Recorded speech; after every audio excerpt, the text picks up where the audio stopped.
Why don't you purify yourself in the waters of Lake Minnetonka?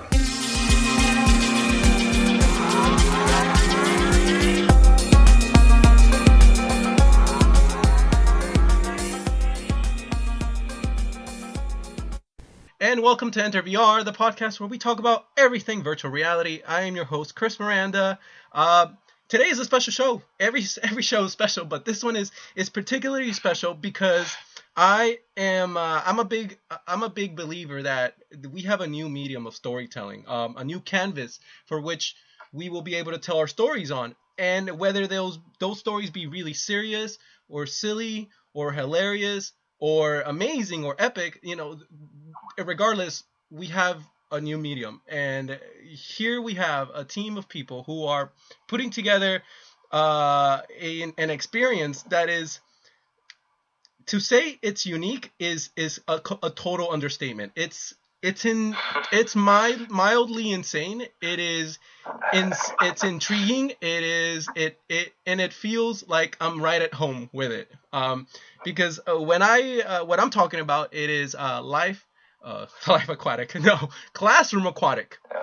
This amazing experience for the Oculus Rift, where you are an exchange student in a classroom, but not just any ordinary classroom. This is a classroom of dolphins, and you are trying to cheat your way to because you don't speak dolphin, so you try to cheat your way through the test. It's an amazing and again really intuitive experience. I'm gonna go ahead and introduce the team I am speaking with. So today I have Remy, Adeline, Eric, Devin, Michael, and unfortunately, but a shout out to Heather and Mickey, who won't be here today. So again, welcome to EnterVR, guys. Thank you so much for joining me. Let's go ahead and just one more quickly introduce yourselves really quick. I know I already did it, but it's okay. Let's do it. Yeah. My name is Remy. I am the designer for Classroom Aquatic. Awesome. My name is Adeline, and I'm one of the 3D artists. I'm Eric. I'm doing the music and the sound designer. Awesome. And I'm Michael, and I'm a programmer. Okay, so let's get this going. Why dolphins? Where did this come from? Which one of you was on acid? It's a funny story. So, this game was originally for a virtual reality Oculus Rift jam for Indiecade. It was supposed to be done in 3 weeks, and we were just jamming out ideas. And it must have been something like 5 a.m., and we had like hundreds and hundreds of suggestions we were just throwing against the wall and we weren't happy with. And one of our artists, Heather, she's not here today, she just came out and said, I'd love to make a game where you're swimming with dolphins, because dolphins are just so smart. Oh, humans are so stupid. And it just kind of snowballed from there. They were also on acid while they had this discussion. We were all on acid. Good times. Where are you guys located right now? Where are you, geographically speaking? The majority of us is in LA, yeah. Okay. We've got one group member in San Francisco right now, and a couple in Colorado. Oh, nice. Okay, so I'll go visit your member in San Francisco. He must be nearby me. Very cool. So that explains everything, the whole acid thing. So that's really cool. So you went from, let's do a game about dolphins. At what point did you did it start coming about where, all right, this is the sound that we want, this is the gameplay mechanics that we want, walk me a little bit through the initial process of getting started. Sure. Well, the first thing we had on a bulletin list was that our game should use the Oculus Rift's interesting sight mechanic as its main draw. Mm-hmm. We didn't want to make a game that was just a video game ported over to the Oculus Rift. We wanted to make something that really was for the Oculus, was made for the Oculus. And so when we were designing the game, we tried to think of mechanics that really used looking as its main mechanic. Mm-hmm. We had a lot of games about being a prison guard, making sure people wouldn't do anything wrong. We had a game actually about being a professor, making sure that your students weren't cheating. But cheating on tests just seems sort of like an intuitive mechanic that anyone could jump into, and just a lot of fun to do. Yeah, it is for sure. And so, okay, so at what point, I need to ask that dolphin sound. There's something about that dolphin sound.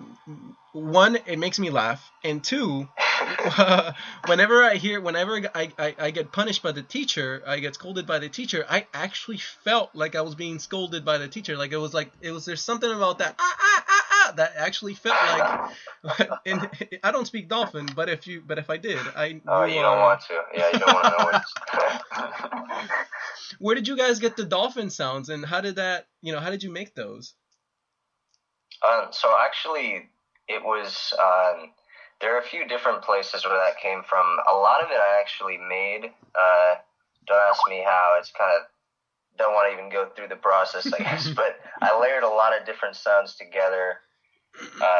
Some of it was stuff that I found on the internet. Like there's that kind of characteristic dolphin sound you would hear in like any movie that has a dolphin or any TV show. It's always the exact same one, which I found interesting. So I thought we had to have that in there. So that's that one that I think you're talking about. Mm-hmm. And then there are all those smaller kind of dolphin syllables, and those are like a combination of dolphin clicks and these weird things. It's so a lot of work went into it, surprisingly. Mm-hmm. Now, thank you. And then what about the environment itself? There's something about that environment where I put on the Rift and then I all of a sudden I was there, and it felt extremely familiar. Like, oh my God, this is my second grade classroom. And you look to your left and okay, there's an ocean. I'm underwater. And then by the way, I'm surrounded by dolphins. It's honestly I couldn't make up a better, like that's such an innovative thing. Like what went into making this classroom work? Did you put a lot of thought into that? Well, I guess speaking for the artist, Mm-hmm. we looked up a lot of pictures of just classrooms. We kind of decided, how sort of like how modern we wanted our desks to look, and a lot of it. I think all of us have been to elementary school, and a lot of it was just from, our experiences. Mm-hmm. Some things like the posters on the wall, like that was kind of an idea of, like in elementary schools specifically, they have a lot of these corny inspirational posters. Yes. So that's why we have stuff like illuminate your mind and reach for new heights, but fishy themed. And a lot of the other random things like, the microscope, and we kind of tried to make it a little bit sciencey themed, mm-hmm. but it's still kind of like a general ed classroom. And then we definitely wanted to have more of that ocean aspect, so we tried to create like a nice ocean scenery on the window. Yeah. It was awesome. And I gotta tell you, the cheesy posters, that really got to me. That was like, you guys really paying attention to detail there. Like, cause I remember, and I was one of those kids where I would read those posters and I would be like, yeah, I can do it. It is. I drank the whole chocolate milk the whole way through elementary, middle school, and high school. So that's really cool. And then, why VR? Just fundamentally, why do you guys think that VR is a medium for you to express yourselves? There's a lot of interesting possibilities that are opened up with VR as a medium of storytelling and gameplay. It's simply a new way of interacting with some sort of program or assets, and you can do things with it that you can't do in any other medium, whether you have a controller or a single screen monitor or anything else. And that sort of like ocean of possibility really resonated with all of us who were trying to do something really creative, something really new and innovative.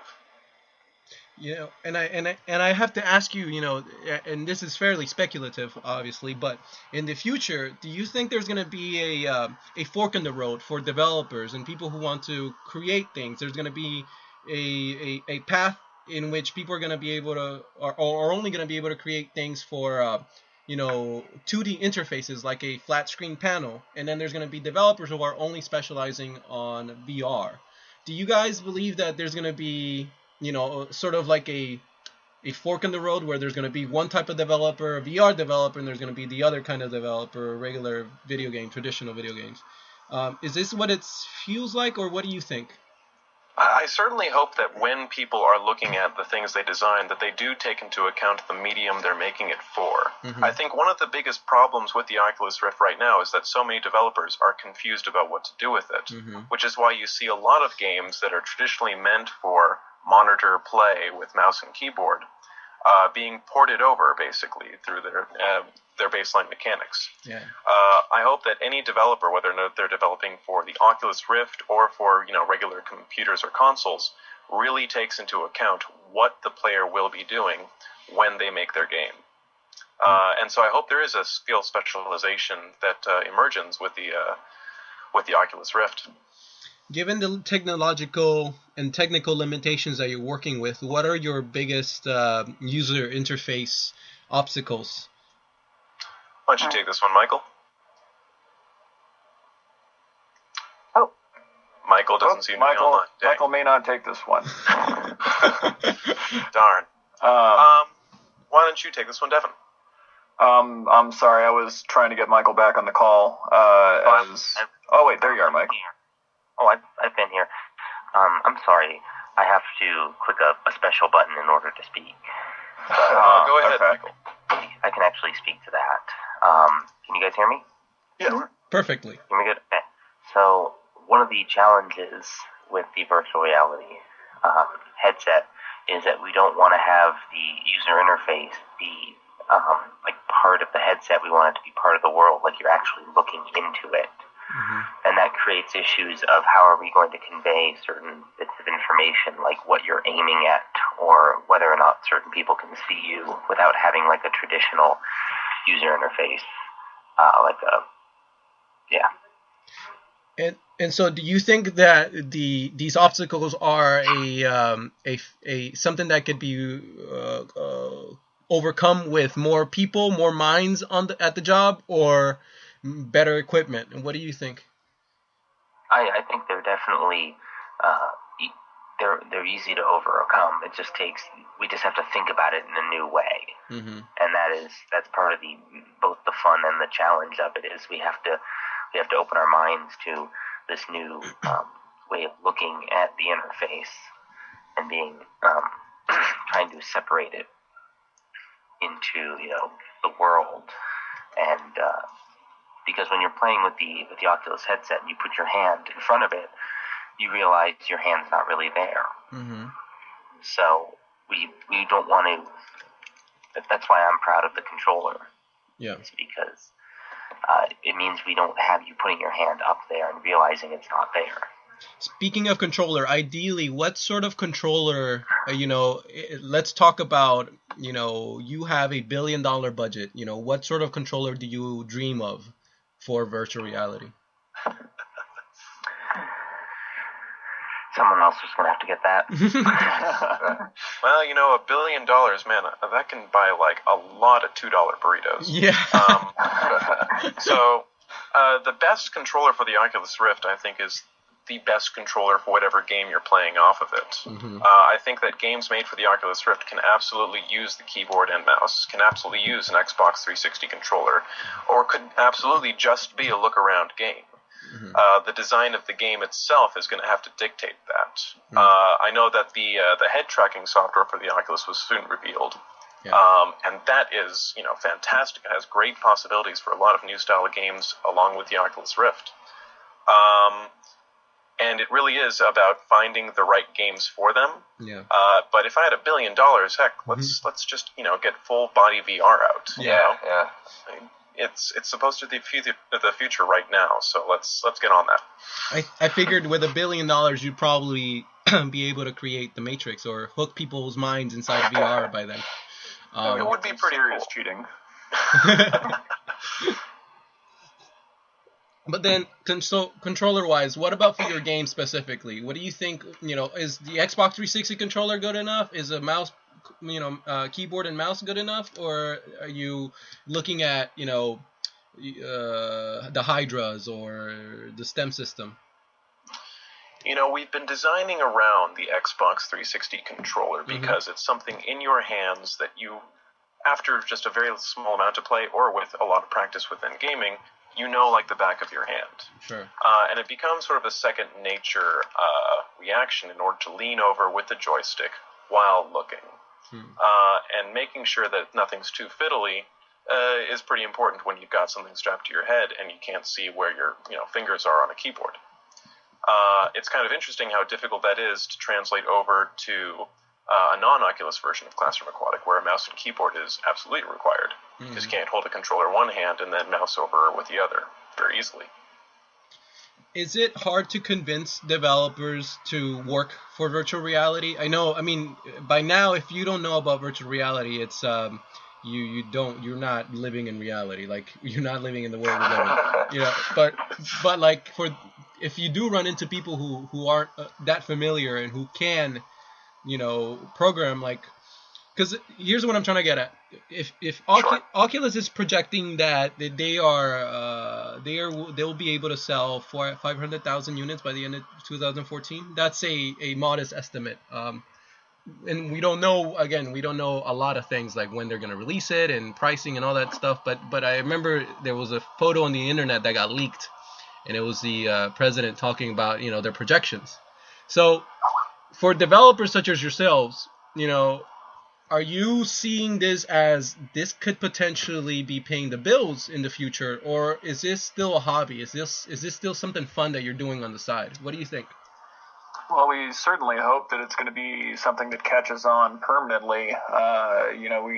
We think we found a good niche here with our game, being an excellent marriage between the Oculus mechanics and gameplay objectives. So we would love this to pay our bills. That's probably the wish for everybody who has a pet project of their own. Yeah. But going back to that disconnect, I do think there is going to be a separation of developers who focus on Oculus and those who focus on keyboard or controller mechanics. So hopefully we kind of dig out a little hole for ourselves that we can comfortably rest in and continue to develop in this fashion. Surely. Absolutely. Yeah. I would add that any developer out there should give thought to the Oculus, even if it is something that never comes forth out of an idea, because it really can help you just learn more about design. It was so enriching to pass around ideas with the rest of the team and think of, if you are going to build a game around the Oculus Rift, what kind would it be? Stepping out of your comfort zone is a fantastic form of practice for any form of design. Right, there's no paradigms right now as far as the Oculus goes, so it's kind of the Wild West as far as whatever you want to design. Absolutely. And that's what makes it both scary and exciting, because there is no paradigms that parallel the Oculus Rift. There's nothing, and so for that matter, it could either bomb really hard, or it could, for me, it could explode and just be everywhere, like tablets. Like, it could be the next tablet. I don't know. Right, it doesn't seem like there's a lot of middle ground. Yeah, I don't see it, at all. We obviously hope that the Oculus catches on, and that along with picking up an Oculus, they pick up our game. But it's going to be exciting to see how this technology develops. And so going forward, where are you guys gonna be positioned? Are you gonna have a full-fledged game or a full-fledged experience for people to prototype? What is up in the works? What's the future looking like for you guys? Well, we are happy to announce that by the end of the month, we should have a Kickstarter up in order to fund further development for Classroom Aquatic. Awesome. We would like to make this into a real game experience for anyone who wants to try it out. we'd love to be sort of like a keystone game for the Oculus Rift. We have a fantastic playable build right now of our early alpha version, and if we can get support to continue to develop that with a campaign mode or multiplayer and add fantastic new mechanics to the existing game, we would absolutely love to do that. I think that sounds amazing. I would love to do. That is awesome. You mentioned multiplayer, and I can't help but honestly, I need to talk about this. I think that the thing that is going to make virtual reality mainstream is going to be the sociability of virtual reality. If we, because when I go inside VR and when I put on the Rift, for me it's sometimes a little bit lonely. Absolutely. And there's sort of like a Minecraft experience about it, in that you're looking through this new world and you kind of realize that you're the only one here. And I think with you guys, what would, again, I don't know if it's too far ahead to ask about this, but what sort of multiplayer mechanics are you thinking or bouncing off of? Because I'm very curious about that. Like, I'd love to... Well, we don't have anything set in stone quite yet. We've just been tossing around the idea of doing some sort of 2 to 4 player multiplayer scenario where you would either be... or you could be defending your paper from being cheated off of from another player, or distracting other players who are trying to cheat off of other Dolphins tests, and competing in order to get the best grade in the test or series of tests. And in addition, a couple mini games that might be attractive if we have the time to put those in too. So this game, I assume, I hopefully I don't assume wrong, but I'm assuming that it's going to be fairly focused on just being entertaining. There won't be anything in particularly educational about dolphins or marine. It's not about that. It's about pure... You'd be surprised how easily people can pick up things when they don't think they're learning. I like the way you said that.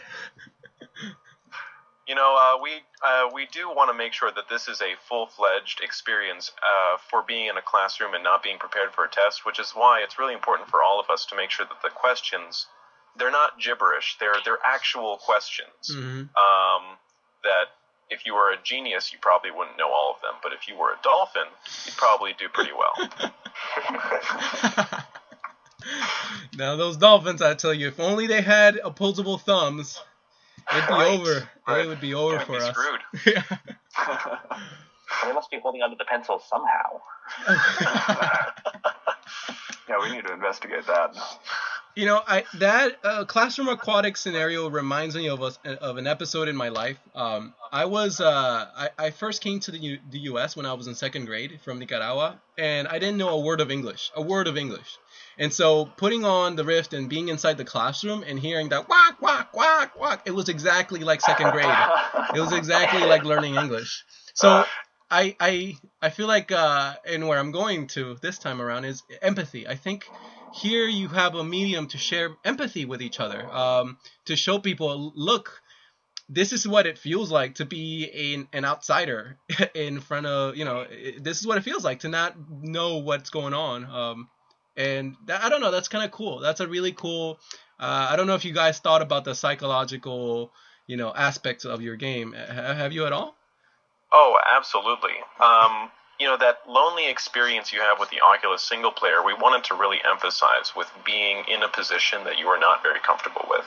And don't you just squirm in the seat when your professor says you've got a test today and you think, oh my goodness, I haven't studied an ounce for it. I know it's not exactly the line that we have, but I've always thought of it as a nightmare that you're going through. Absolutely. I've definitely had dreams like that where I wake up and I'm like, oh God, I've gone to school, I'm not wearing pants, and I haven't studied. Right. Like I wake up at 8 o'clock in the morning and I'm like, oh God, I had class, and I realized I already graduated from college. So, I certainly don't have one.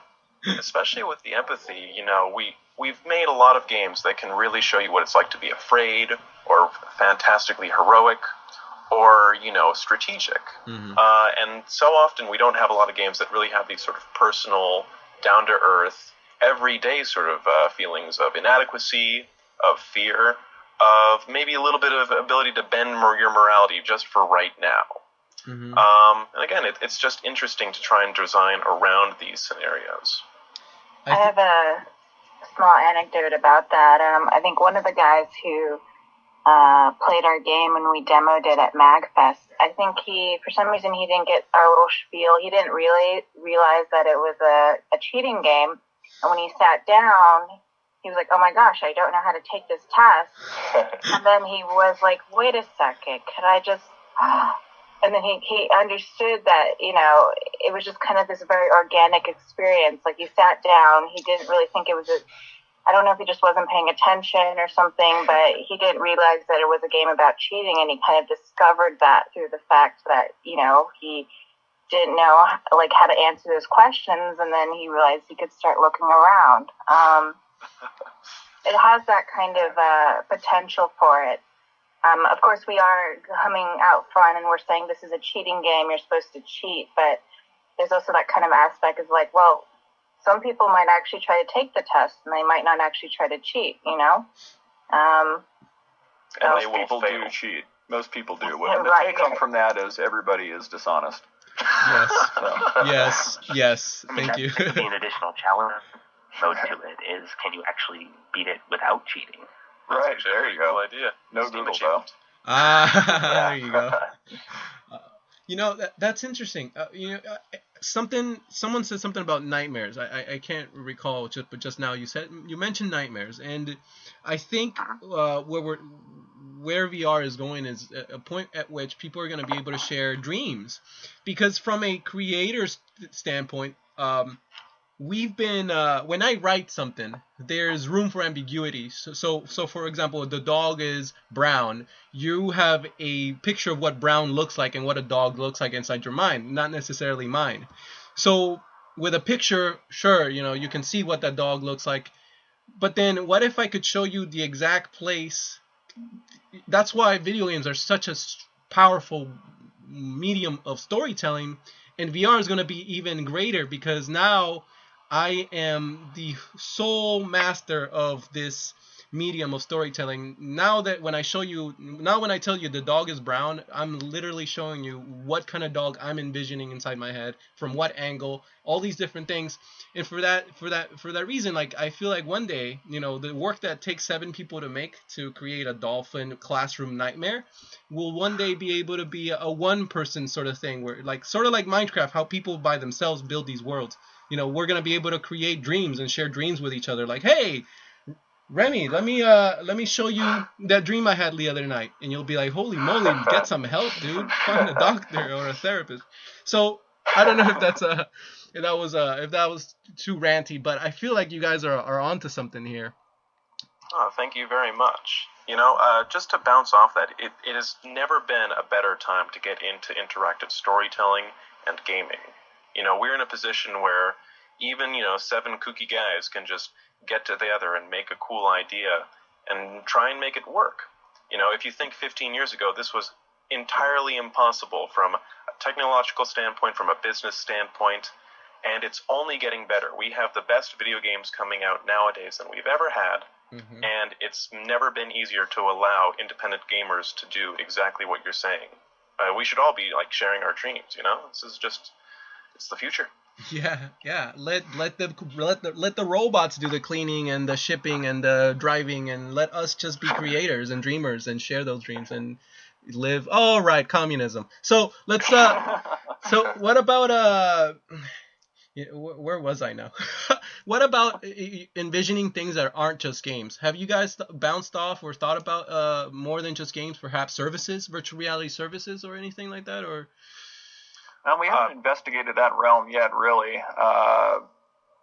So far we're focused on Classroom Aquatic, as our main project. I don't know, maybe Rem, if you have any insights into that. We have a lot of different ideas about how VR can be implemented.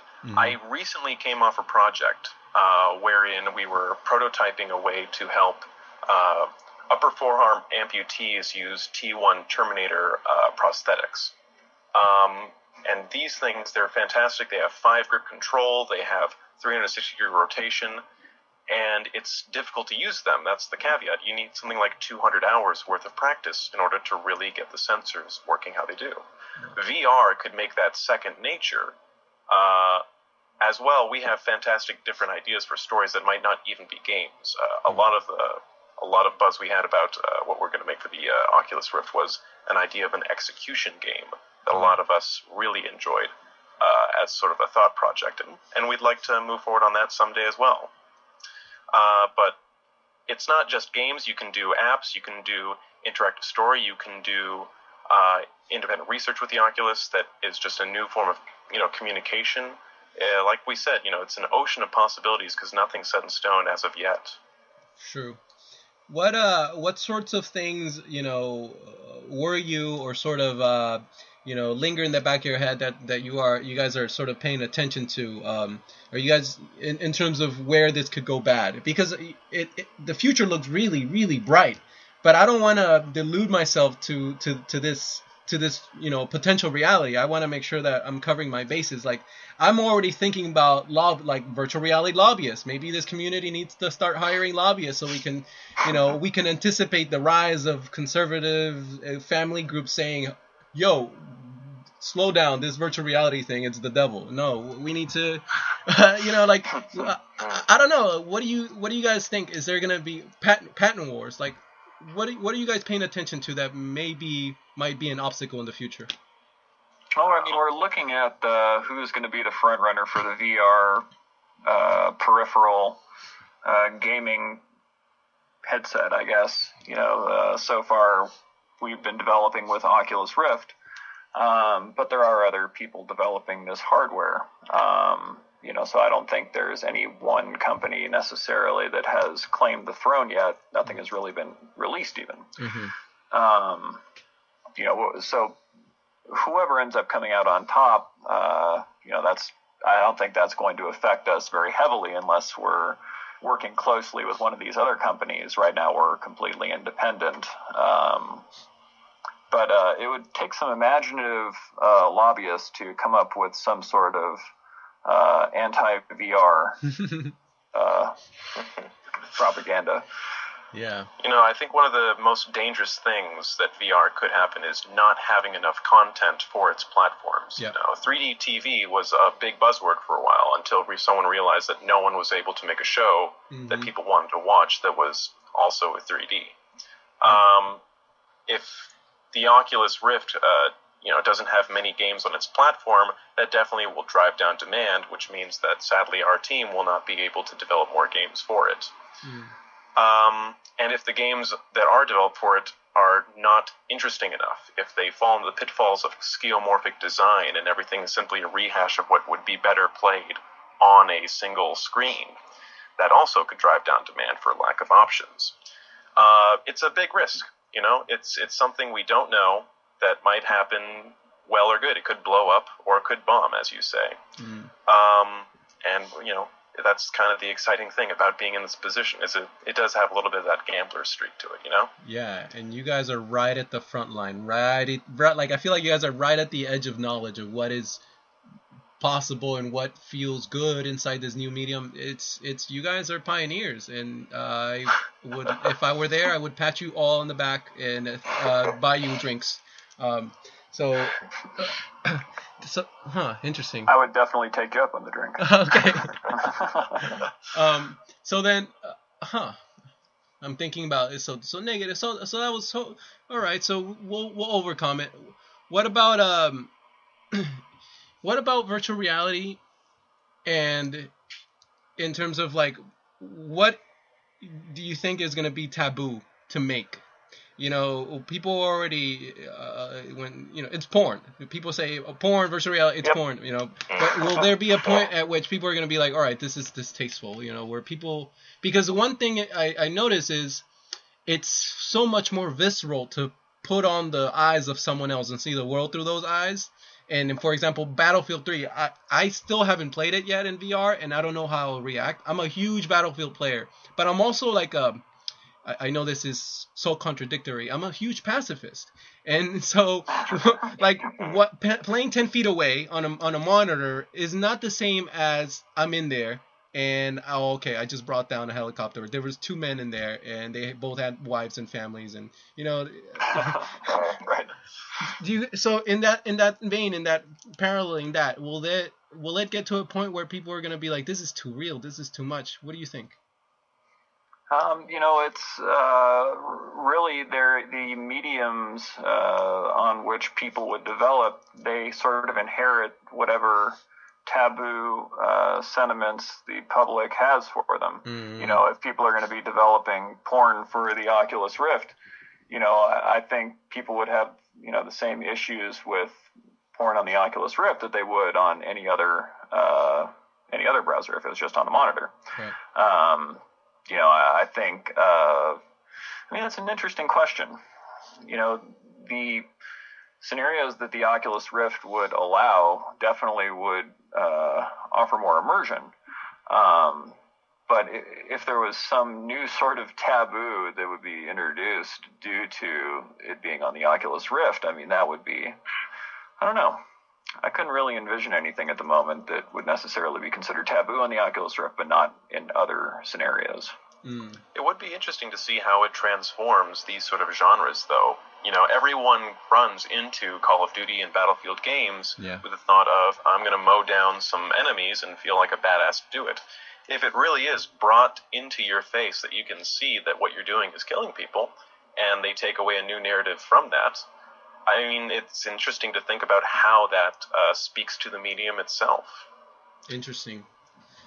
I think of 2 things when you mentioned that. One, how fascinating it will be to watch the minds of younger gamers adapt to gameplay in those kind of first-person, fast action type of shooters.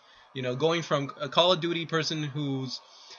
I just wish I had a scientist next to me, because I would get this scientist, and I would get a gamer and strap him with EEG brainwave scanners and notice the brain patterns in his brain as he's inside virtual reality, and seeing how that brain is changing from one paradigm of gaming to the other. Because I want, that's such a fascinating, interesting thing. And at the same time, I'm also thinking about this. Will it affect people? You're right. I think you're right. Those taboos that people already have from one medium to the other, they'll bring them with them. So, yeah.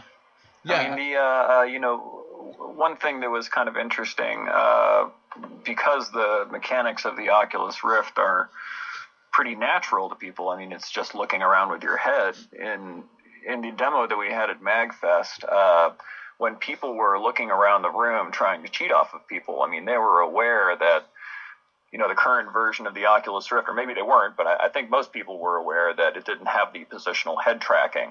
But when people were leaning over using the analog stick on the Xbox controller, they were actually leaning. They were leaning themselves in the chair, and a lot of people were bumping into things or other people. It was pretty funny to watch. It does seem like it puts you, the immersion of the Oculus Rift, especially in this game, it kind of makes you forget that you're playing a game and you're actually acting naturally.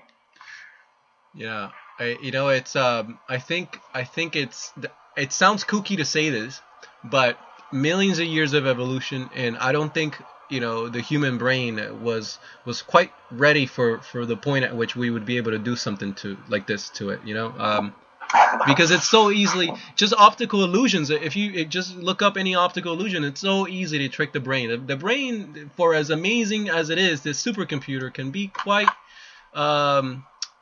silly and easily fooled. I still don't get all those magic eye things right. So what do you guys anticipate as developers yourselves?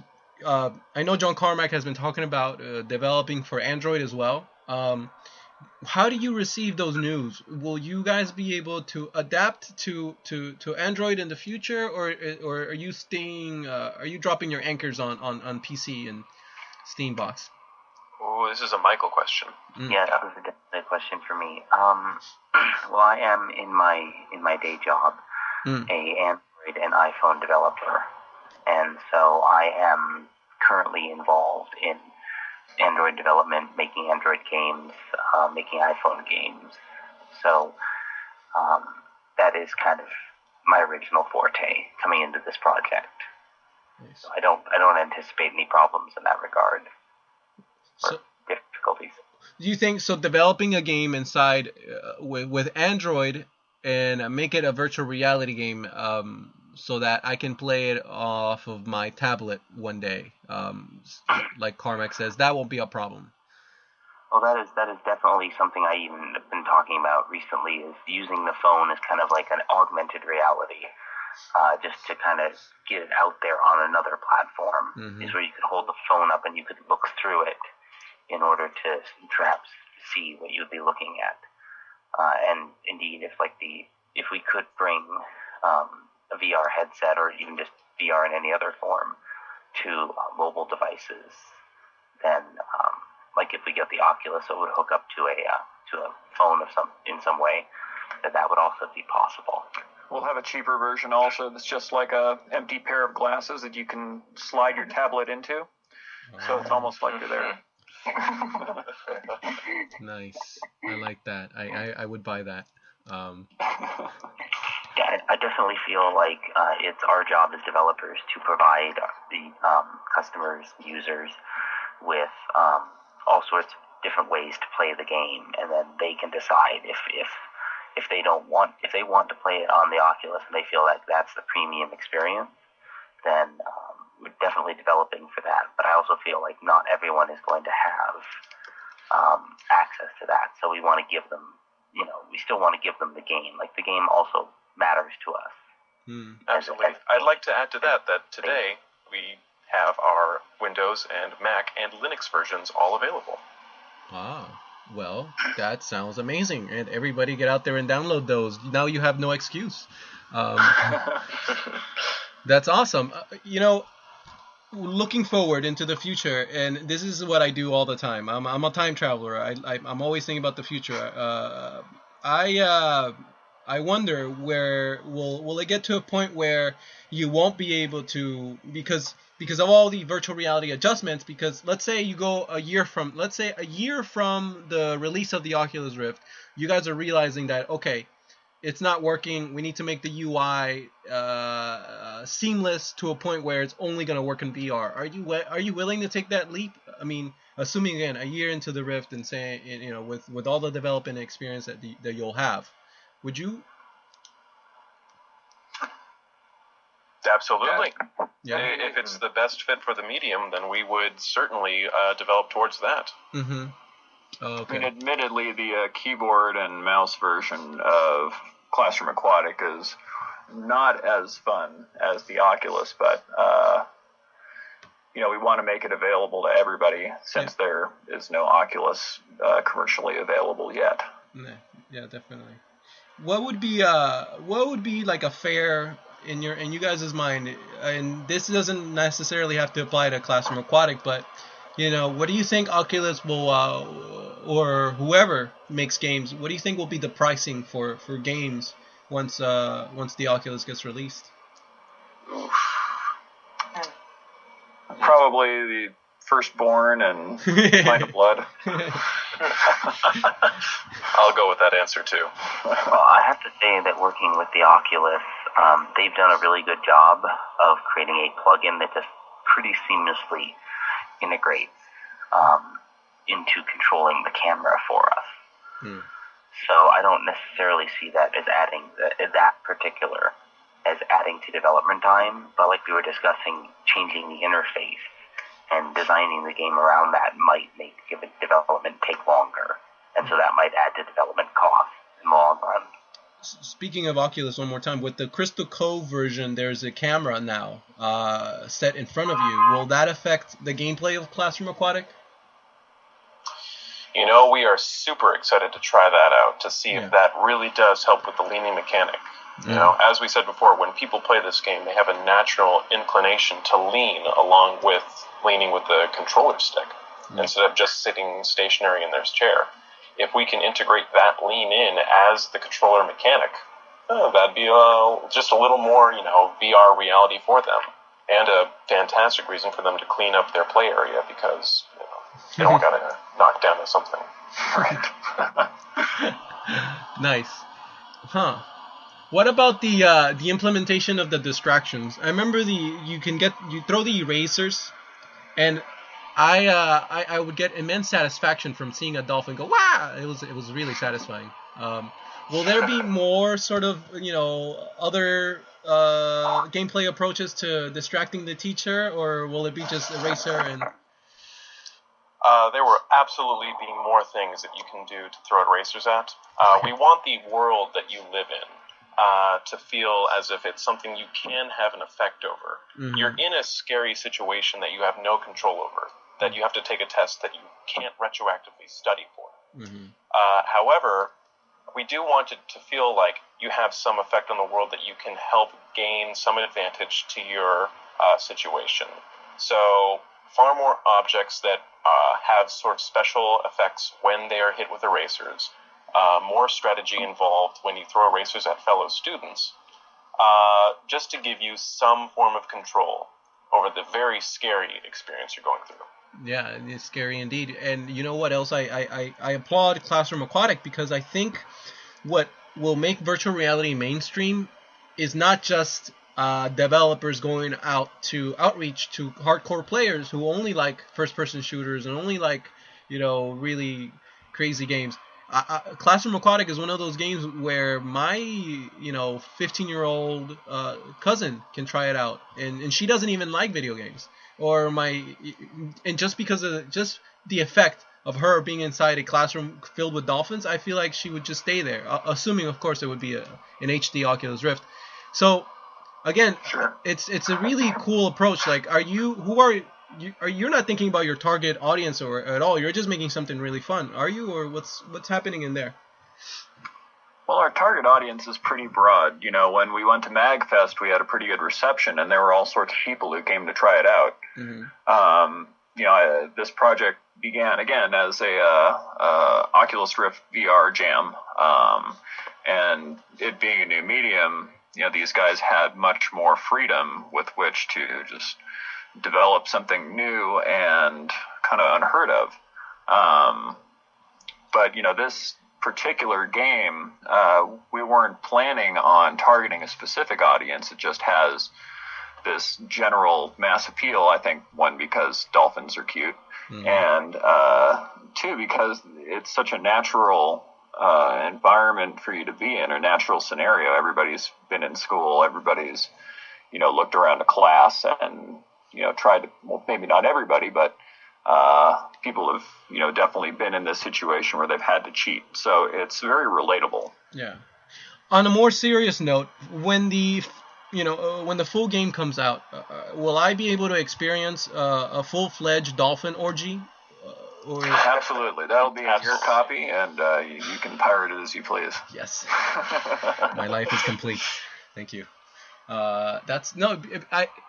Will there be other aspects of dolphin life or aquatic life that you guys might be playing around with aside from the classroom setting? Definitely as part of the campaign. We are super excited to try and explore other areas of both dolphin life and school life, and see whether or not we can make that a cool translation into a gameplay mechanic that's fun and Oculus Rift centered, I like it. I really like you guys' approach. Any again, I'm sure this is too early to ask, but do you guys have any timeline or sort of updates that people should look forward to in the future? Well, we are going to be releasing our Kickstarter by the beginning of February is our plan. In the meantime, we're working on a more polished demo for people to take a look at and kind of get the gist of what our game is about. But we don't have any other particular dates set. We're looking to get into other game conventions to show off our game a little bit more. No particular release date set yet either, but we hope that it would be within the next 6 to 8 months maybe. But don't take my word on that. Okay. And in terms of... go ahead, sorry. I was about to say, if people want to get updated about Classroom Aquatic, they should absolutely visit our site and like us on Facebook and follow us on Twitter. And the handle would be... We are Classroom Aquatic for all of them. Well, we're Class Aquatic on Twitter. Okay. Or Classroom Aquatic on This is Facebook. why you have the PR guy answer that question. Well, I figured out your last name so far, so I'm doing a little bit better. In terms of Yeah.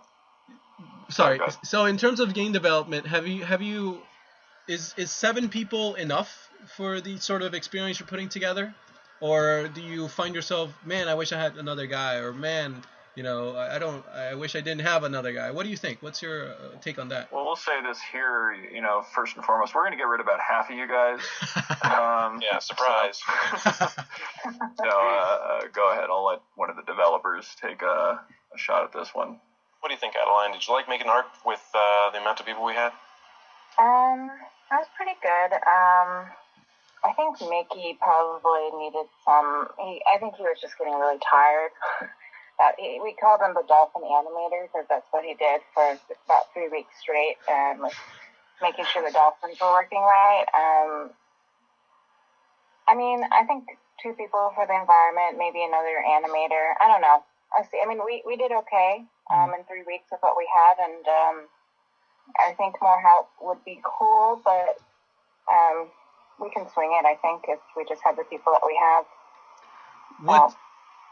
What is the most difficult aspect about designing environments? Is it the creative process, or is it the actual grinding down and getting things going?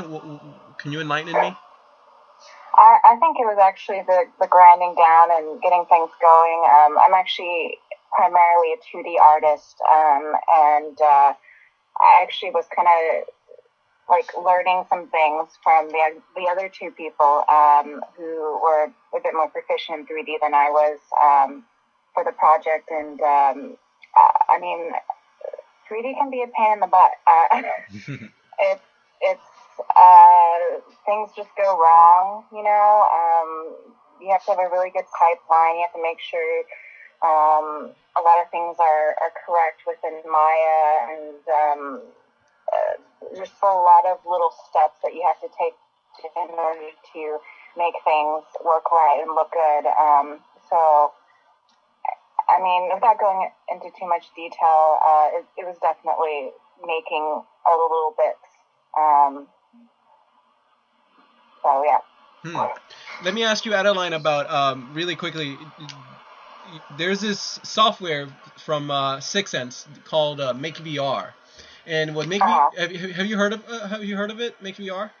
No, I haven't. MakeVR is what they do is they haven't released it yet, but what they do is they hold on to the Razer Hydra, and with the Razer Hydra you can it's basically an AutoCAD system for virtual reality, and you designers and anybody who wants to create can create things using the Hydra and molding and sculpting things with their hands. It's insanely intuitive. You know, in the future or looking forward, do you see yourself perhaps doing art or doing work inside virtual reality? Would that even work? What do you think? I mean, sure. Like the technology's there, and it's relatively easy to learn and use. Then yeah, I wouldn't see why not. Mm-hmm. I can see it helping with a lot of things, just making it feel more intuitive, or to feel like you're actually sculpting. But I think we have a little bit of time before we really get that, like, to the point where you're just as efficient, you know, working on your computer. I mean, I don't know. I haven't even seen this thing. I'd have to look at it and see how they're doing with it. So yeah. Cool. Thank you. Huh. And so, what do you guys think is going to be, you know, and I again, this is sort of repetitive, but I really am looking forward to what will be the controller of virtual reality, the controller, because I think one of the things that will hold virtual reality back, assuming of course that you get a really good Rift, and I'm hopeful for that, I think that it's coming along the way, and you're going to get good content. I think the third thing that is just as important is a controller or an input device. Sure. I don't know how good the STEM system will be. I haven't tried it yet, but I am banking on, if not this generation of virtual reality devices, hopefully the next, we'll be able to see gloves and that sort of thing be implemented, because yeah, I want to have my hands inside the computer and move my fingertips and all that stuff. Like, that would be insane. I mean, I've tossed that idea around, myself in the past, not even in the reference of VR, but just as using a glove as a game controller, and I'm sure everyone here can think back to the Nintendo Power Glove. Mm-hmm. But I mean, that's an interesting avenue to take this sort of project. I think one of the main hurdles with developing some sort of glove that people would use to manipulate their environment would be haptic feedback. If you're grabbing some object in a virtual world and it doesn't feel like you're grabbing that object, that's going to take you out of the experience. So it's definitely some delicate subject matter. And requires a fair amount of planning and thought in how to execute on this sort of technology. Definitely. As indie developers yourselves, do you worry, or do you think that the big publishers like EA or Activision or Ubisoft realizing that, oh my God, there's money to be made in VR, and the question is, does it worry you that, if they start turning around and start, coming our way, will that be something that you're looking out for, or is this, not something to be worried about? I think, the big name publishers, the relationship between indie developers and the big name publishers would be the same in the VR world. There'd be smaller, more what would the word be? More unique games that would come out in the indie world versus AAA budget games. I don't think that dynamic would be too different with the Oculus Rift, but there's definitely money to be made in AAA budget titles. Mm-hmm. And there's plenty of money to go around. I mean, they've got niche audiences for indie games, things like Gone Home or The Novelist.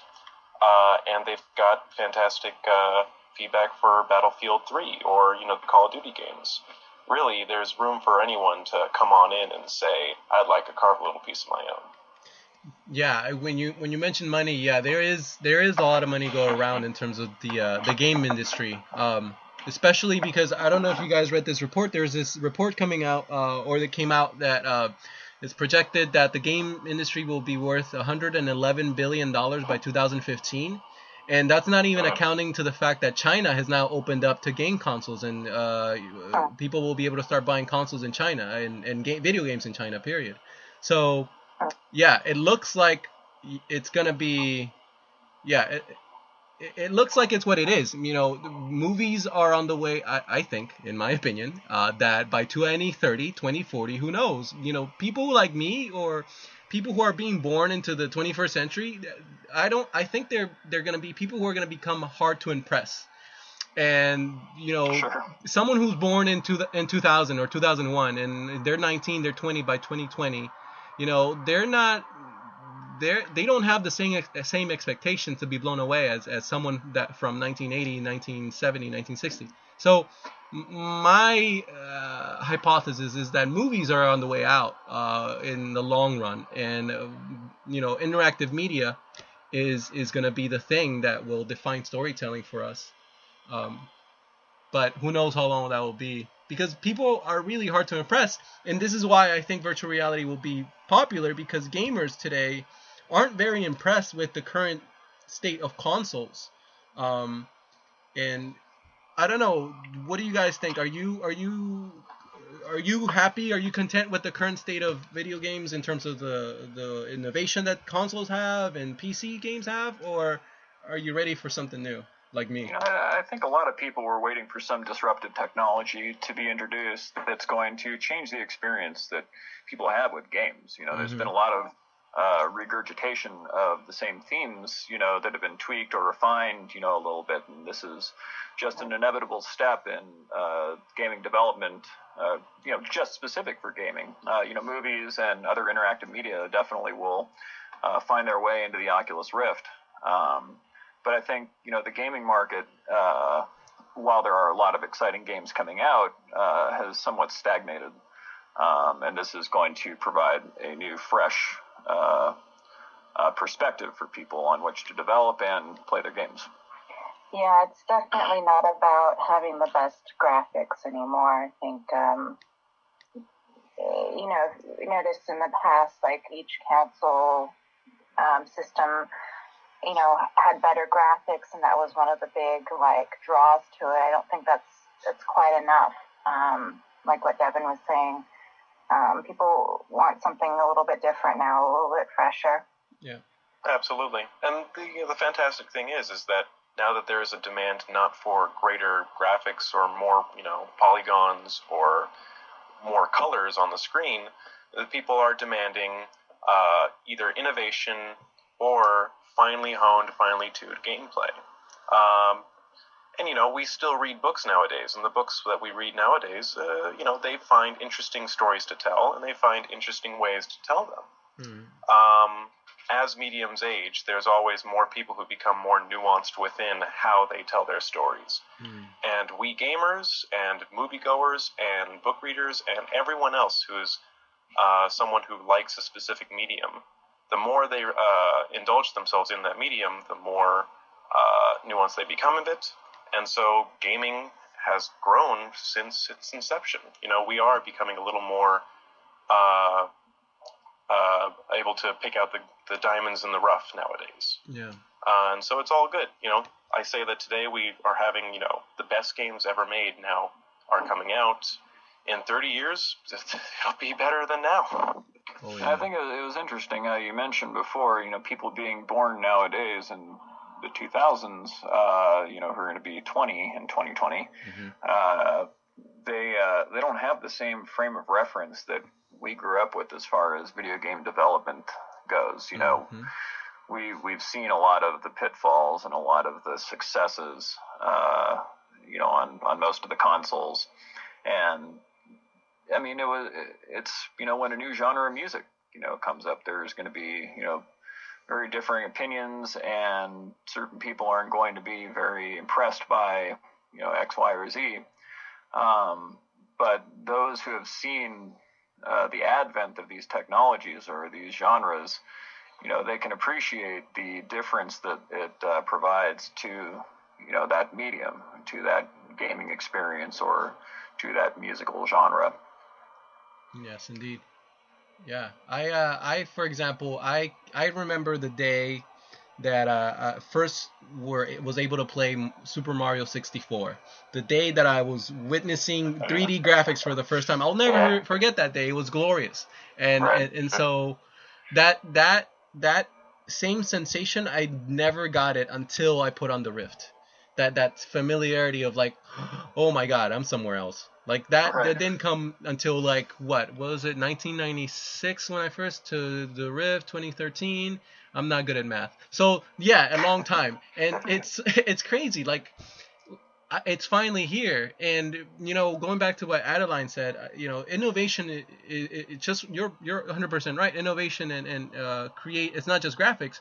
That's why the Nintendo Wii was so popular and sold so well in the beginning, because it was, one, innovative, and two, it added a small degree of immersion that no other games gave you. Like, you know, a racket, you swang like a racket. A bowling ball, you swung like a bowling ball. And that immersion, I think, is the elephant in the room that no one is speaking about when it comes to VR. Everyone at CES that I was paying attention to in terms of reporters and all that stuff, everyone was saying 2014 is going to be the year of the wearable tech. I disagree. I think they're wrong. I think that wearables, for as enticing as they sound, virtual reality is going to come out of left field and people won't even see it coming. Like, they're going to be at Best Buy and they're going to see these headsets hanging out and they're going to put it on and they're going to be blown away, and then they're going to see the price tag, $300, and they're going to take it home, and here we go, the revolution begins. The virtual reality revolution starts.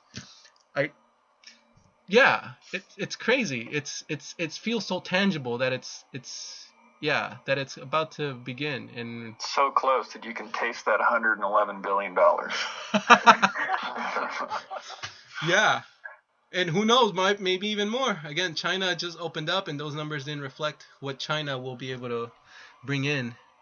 Because what's happening even right now in Silicon Valley, what's happening is a lot of money is being brought over from China, because China, I think, has a real estate bubble, and people who know about the bubble are coming over to the Bay Area and Silicon Valley. They're buying houses in cash. That's why rent in San Francisco is so expensive right now. But they're also diversifying their assets by spending money and throwing money at tech companies. So you're seeing this big boom in San Francisco right now, and it's largely because, one, there's a saying in China, no matter how much money you have, you can't buy blue skies in Beijing. And so all the rich people in China are moving their assets, and they're sending their kids to college in America, and they're the circumstances seem right for large disruption to happen in 2014 in terms of the games industry. Yeah, it's an exciting time for gaming in particular with this new technology. I mean, it's going to be interesting to see where people take it. You know, we're just one development group with kind of a cool idea that we wanted to carry out, and you know, hopefully we're only one of, you know, a few hundred other groups that come up with some really fantastic ideas. But I think the development is going to be more reliant on content and immersion rather than simply graphics from now on. You know, it's really going to up the curve, up the bar as far as what people are going to accept as a good virtual reality game. Yeah, for sure. Anybody else want to add anything in there? Well, yeah, it's definitely looking really bright. What about the community, the virtual reality community down in LA? How does it look like? You know, just in general, when you guys approach people, what do people think about virtual reality? They're excited. Yeah. They're definitely excited. I wasn't there the whole time at the last convention we went to, but Remy was. And I wandered around. I kind of approached people and said, "Hey, do you want to come and try this new thing?" And they were very, very excited. Like, "Whoa, this new thing! I didn't even know you had one here. That's amazing!" And I'm going to go over there right now and try it. There's definitely a lot of novelty value associated with the Oculus Rift, as well with the Google Glass. You know, those types of technologies, people are kind of drawn to it because it's something new. You know, whether these things stick in the long run, you know, obviously I hope these things stick. But, you know, we can't necessarily forecast that at the moment. But, you know, people are attracted to new things. You know, they see some cool technology with an interesting game concept, and you know, they're drawn to it. They want to try it out. At MagFest, most people were looking at our projection of the Oculus output on a screen we put up. They didn't even know that it was an Oculus game necessarily when they approached us. But it was something that they just had to try out because they'd never seen this before. Yeah, the idea is amazing. The idea that you are in a Dolphin classroom trying to cheat your way through this exam. Who came up with that? Was it a dream? Seriously, were you I can't let that go. I need to know. It kind of just it was kind of everybody, you know. I think Remy mentioned it earlier. We actually argued about it for 2 days. Extremely passionate, arguing about what we should make for the VR Jam. And, you know, I threw out an idea, and then that kind of snowballed into, you know, cheating, and then that just seemed like the perfect mechanic for a looking game. And then somebody blurted out dolphins, and it just kind of, you know, clicked. Or Heather blurted that out. So it was a perfect storm. Very nice. Basically. Yeah. We did a lot of storming.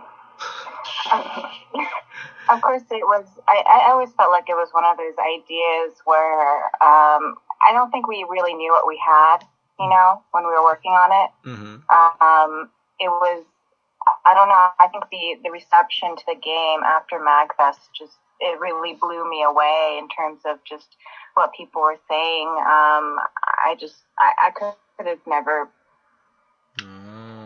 thought that, people would have thought even the idea of dolphins in a classroom was, I think at one point we were thinking of just doing a cheating game with students, but I'm glad we didn't do that, or like with humans. Thank you. Yes, thank you for giving me dolphins. And giving us all dolphins.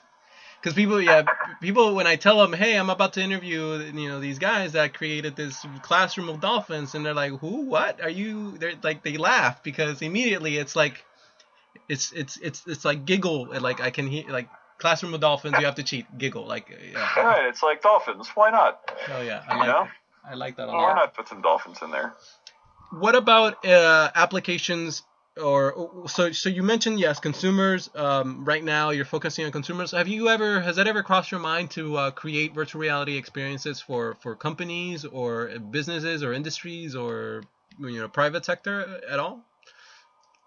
I mean, it's not exactly our objective, but it would be pretty cool to see new modes of advertising or different sorts of presentation concepts arising from using the Oculus Rift.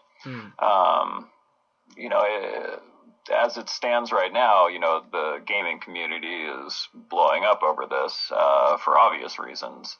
I think the secondary and tertiary purposes for the Oculus Rift are going to make their way out of the woodwork once people start to see the successes and the failures and recognize what makes a good virtual reality experience, because there's no textbook, there's no guideline that people can adhere to really hone their experience and say, okay, this is where we need to stop development, or this is the place that we need to get to in order for this to be a successful product. Again, it's like the Wild West. We just kind of gotta shoot and see what we hit. And so, just sort of to recap, I think you might probably mentioned a couple of these things earlier, but what have you found out in terms of game design, in terms of environment, in terms of sound? What works and what doesn't right now? I think that the biggest thing we got was that really constant moving around feels very strange on the Oculus Rift still. Mm-hmm. And it's not something that I would set in stone, but going forward, it's kind of easier to make sure that people don't feel seasick or nauseated if you are in a position where you're not bouncing around very fast. We made sure that this game was something you would sit down and play, and we wanted to make sure that in simulation-wise, it would kind of refer to that. Just keeping that in mind, after that, it's so open to a lot of possibilities. As for sound design, Eric, why don't you talk about the sound design? How was it making sound for the Oculus Rift, man? A lot of fun, really. I mean, yeah, it was just you're trying to help create that sense of space. I guess that's one of my main jobs, and make it entertaining as well. So hopefully that's what's happening so far, is that it's people are enjoying listening to the sounds, but it's also immersing you further into that. Eric, let me ask you really quickly about 3D binaural sound. Have you heard about it, or have you thought about incorporating that eventually? Oh yeah, I don't know much about it. I'm actually looking at, even yesterday I was looking at that. I think that would be really essential, actually, to kind of complete the experience. If something happens way behind you, you want to hear that sense of space. That's a really powerful thing. Sound is definitely sometimes overlooked in terms of its ability to kind of create an environment, like a sense of space, or it can be very useful for sure. I agree. So I think that would be great. Good sound is like a blanket that wraps you up in its warm kindness and drops you even more into the immersion. Yeah, I think the music is kind of the underdog in all of this. You know, I mean, you have the Oculus Rift presenting to you this gorgeous environment, but you know, your other senses also have to come along for the ride. And sound, I think, is taken for granted in a lot of games, especially when you're looking at games in a 2D perspective, 3D rendered, but you know, on your screen. Unless you have a fantastic 5.1 or 7.1 surround sound system, or some banging headphones that will do the same, you know, I think that people lose a lot from the gaming experience without having that additional element of immersion.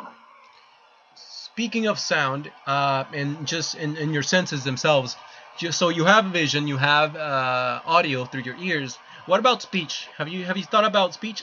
You know, in terms of, you know, again, in the future, you know, I'm getting scolded by the teacher, and there's a prompt that tells me, you know, talk back, and I'll go quack quack, like I'm supposed to actually speak dolphin back to her, and otherwise it won't work. Yeah, maybe you have to give a speech in Dolphinese in front of the class.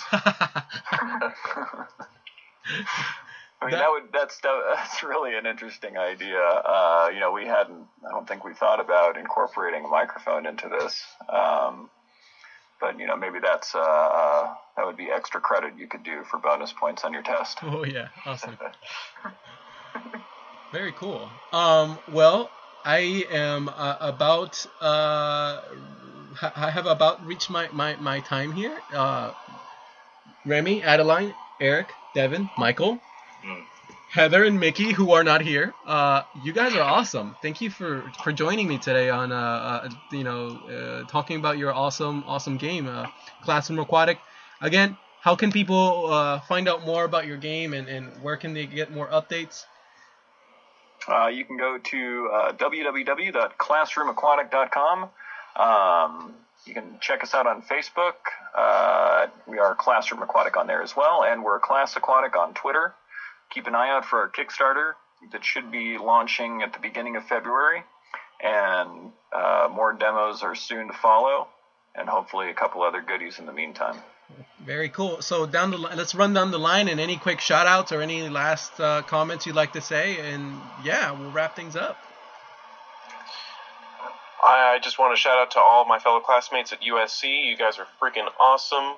I won't name you all, because if I miss one of you, I'm totally going to not be friends with that person anymore, and that's just too scary.